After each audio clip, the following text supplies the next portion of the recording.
Okay, so there's this land in America held by the Swedish, the Dutch, the English, and the French.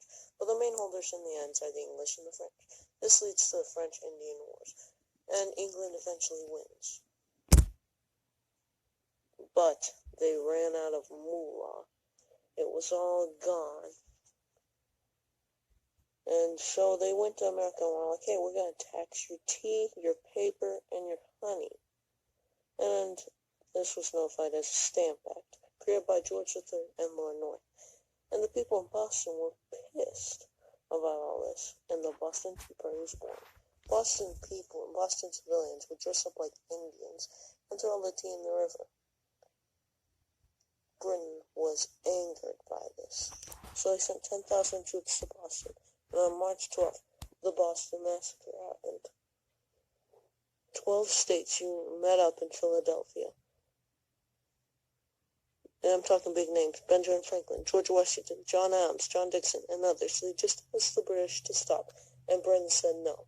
The 12 states united, and the rebellion started. And there was the Battle of Lexington, and Paul Revere ran into many houses screaming, the British are coming. And America woke up, and they were all going to meet in Lexington to battle. This was the beginning of the American Revolution, and eventually the British won.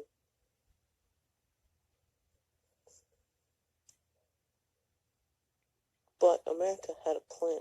They were going to take Fort Ticonderoga, with Ethan Allen leading them. And they did. It was an American victory.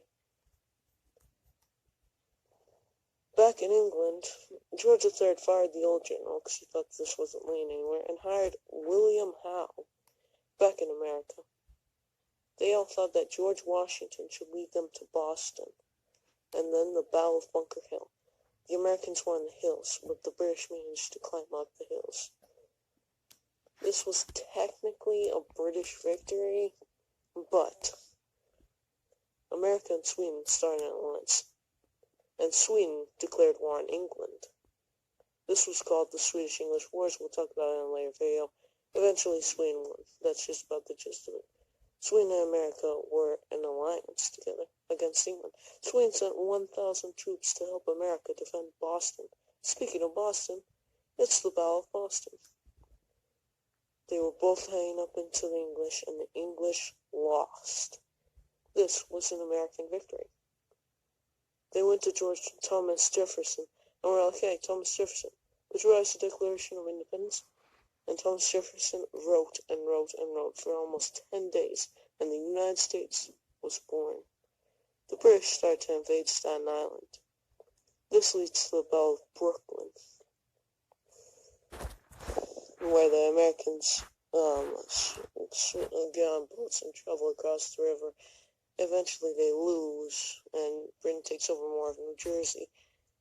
Then the Britain and the Hesse Kingdom alliance. They both allied. On Christmas Eve, George Washington crossed the Delaware, one of the most famous moments in the American Revolution. Then they both met in the Battle of Trenton. Here the Hessians, they just gave up. They just surrendered.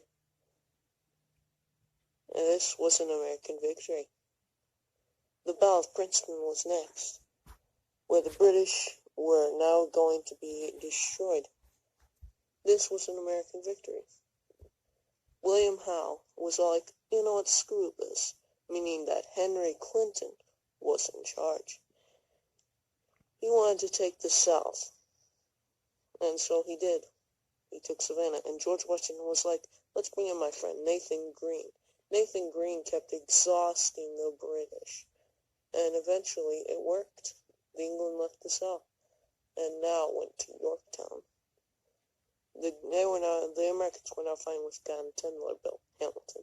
And at the Battle of Yorktown, basically America just kicked England's ass, and England was out of it. This was an American victory. Britain lost. They all met in Paris, and the Treaty of Paris was signed. The United States of America got more land in Mississippi, and everyone wanted George Washington to be king, but he didn't want to be called king. He chose to be president. Subscribe to Mr. Turtle.